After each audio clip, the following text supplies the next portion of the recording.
What's going on, you guys? Welcome to today's video. The garage is looking a bit more full. I just have way too much stuff, but for 3 engines and transmission, 2 sets of seats, 1, 2, 3, 4, 5, 6 sets of wheels, and just a bunch of other stuff, it's really not too packed.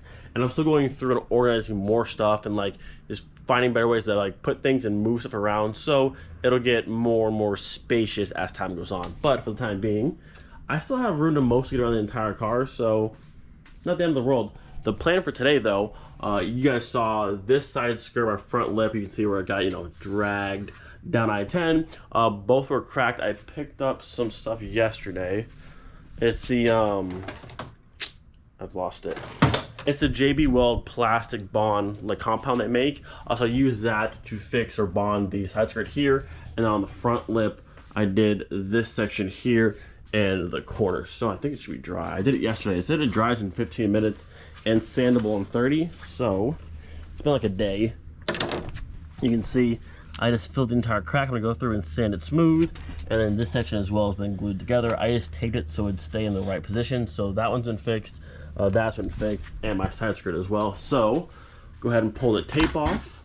We'll do a little bit of sanding, and then we'll go through. I had to pull the other skirt off as well, because of course we have the lovely trim paint. We'll give both side skirts and the front lip fresh coat, do a little bit of sanding, and it'll be brand new. But I gotta say, these Rieger pieces, like these things, solid product.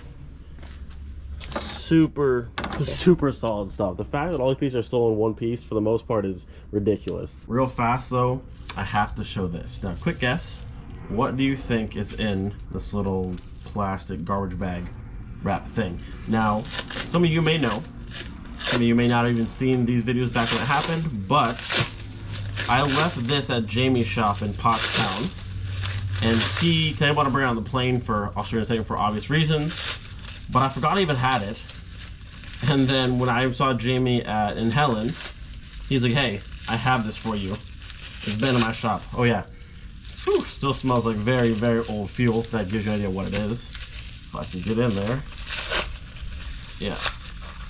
This, my friends, hopefully it's not going to spill anywhere. Look at that. So it might look like a fuel filter, but if you remember, this is the fuel filter off of the Golf A59. So back in those videos, you missed some. Yeah, we actually worked on the A59. The car came to Jamie's shop, wasn't running. We pulled it apart, did a whole bunch of the car, got it running. And yeah, this is the fuel filter from the A59. And it reeks of old fuel. But everyone who was there that day, Tavo, I think Derek's on here, Jamie's on there, Ryan, Jules, Eva, everyone who was there who worked in the car and just people who were around, we all signed it. So I want to make a little stand, like a little glass case to go around it. Just a cool little, I mean, it's just a fuel filter, but it came off of like legendary A59. So this is super cool. And I kind of forgot I had it because I said I didn't want to bring this on the plane for obvious reasons. Not trying to have TSA lose their mind because I have this, even though it's a fuel filter, but like they're not gonna like that. So super sick. This didn't get lost. Thinking back on those videos, such a crazy time. Like, I got to see the A59. We worked on the A59, got it running. I drove that car. I did a full pull down the center of Pottstown, PA.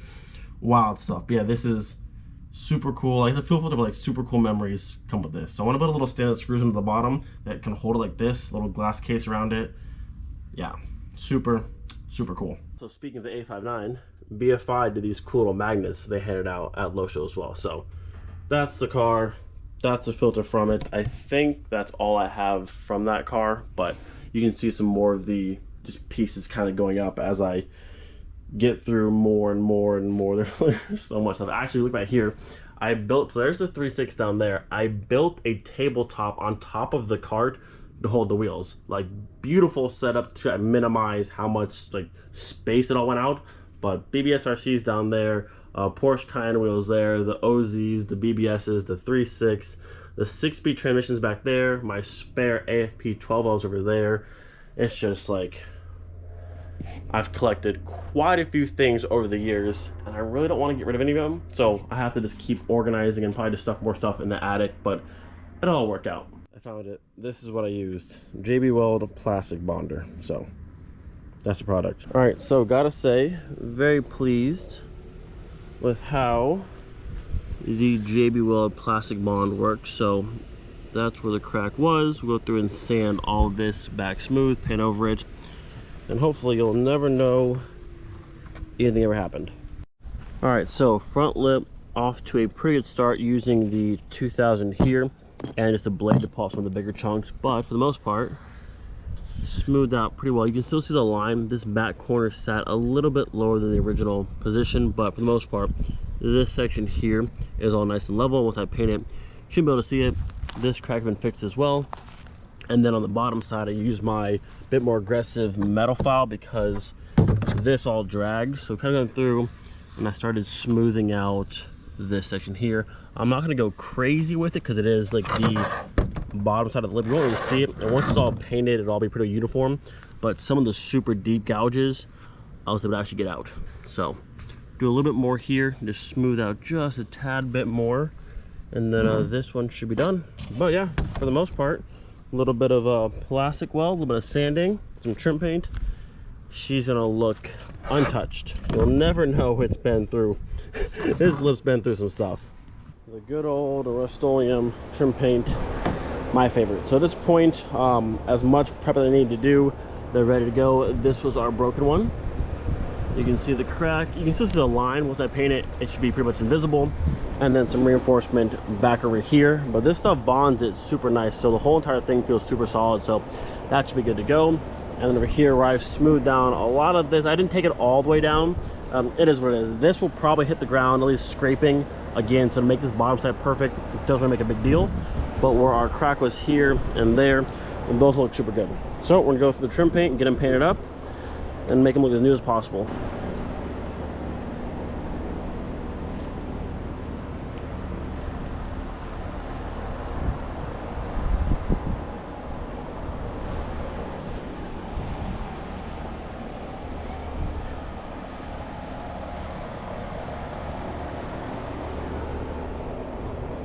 All right, so just finished up pass number 2, and these things look beautiful. Once again, you can still see the line here, but obviously it's together, it's not broken anymore.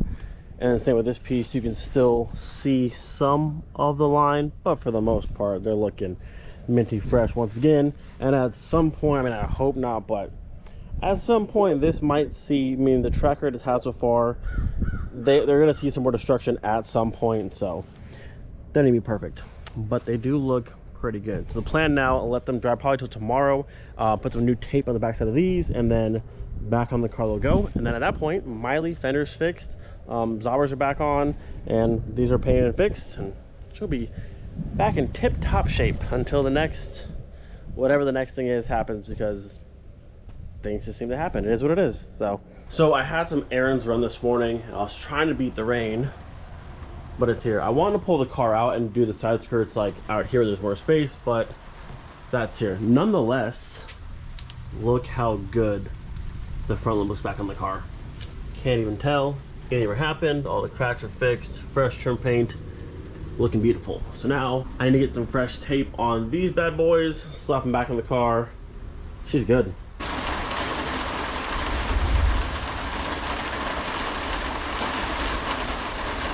So I've gone ahead, cleaned the entire back of the side skirt along with the rocker on the side of the car.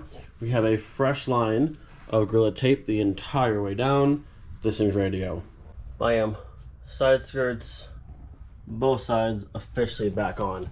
The annoying part though,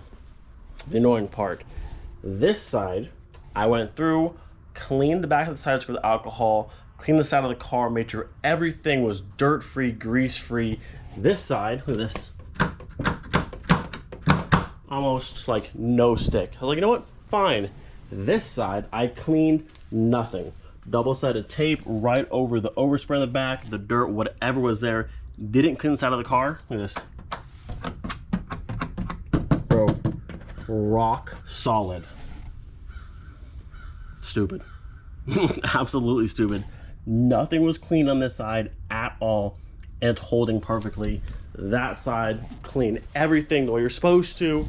And yeah, for whatever reason, it just decided, I don't know if the first half of the roll of tape just had no stick to it. Like, it's like a little bit in some spots, but like for the most part, it's just not doing, it's not doing much. So I'm gonna have to redo this side at some point. Not the biggest right now. The big thing is the crack back here is fixed. Fender's back on, everything's been painted. So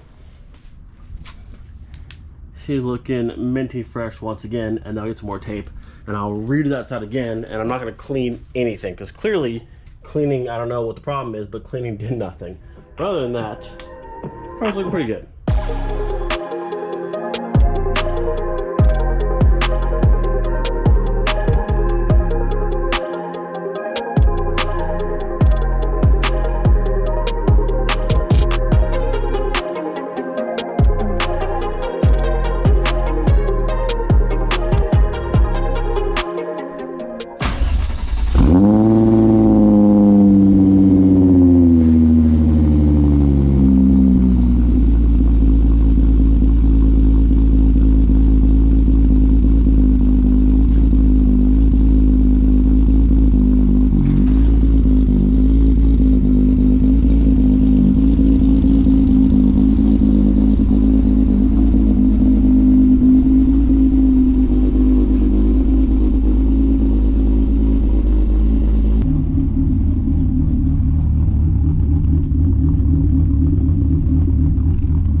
Fresh and all together once again.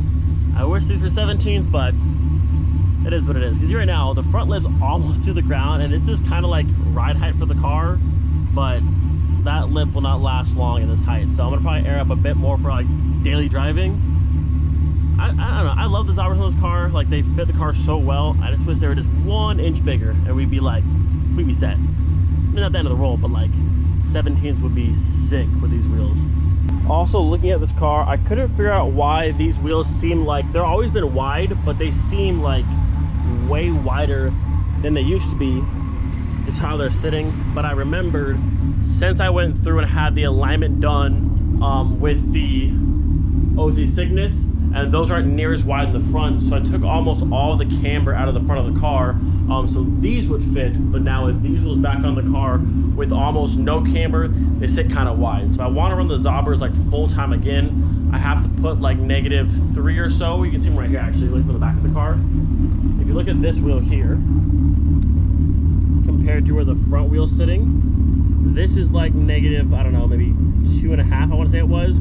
The front's almost, maybe I 1, but I have to go like -3 in the front or so if I want a top to tuck in and have the fitment that it used to be. But long term, I want those back on the car.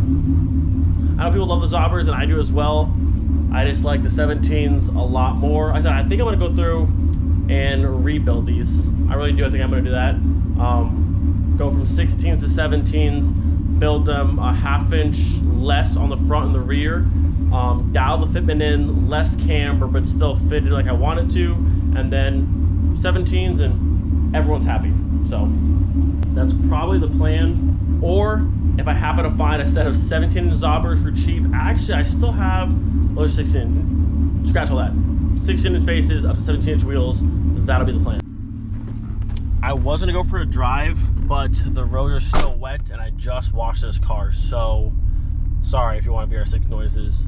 I'm not driving it today. But I believe the 17th there's actually a Volkswagen Audi car show at the Classic Car Museum up in St. Augustine that I plan on bringing Miley to. More than likely will still be on the Zaubers. I have to order new adapters for the OZs for the back on the car, but more than likely this is how the car will be. And actually, still gotta fix this. What I showed you before, the holes right here that you actually use to press some sort of release to actually slide the whole key cylinder out, I need to do that so I can fix the actual piece back here and stop starting my car with this. It does work, but like I would love to, you know, do normal key things once again.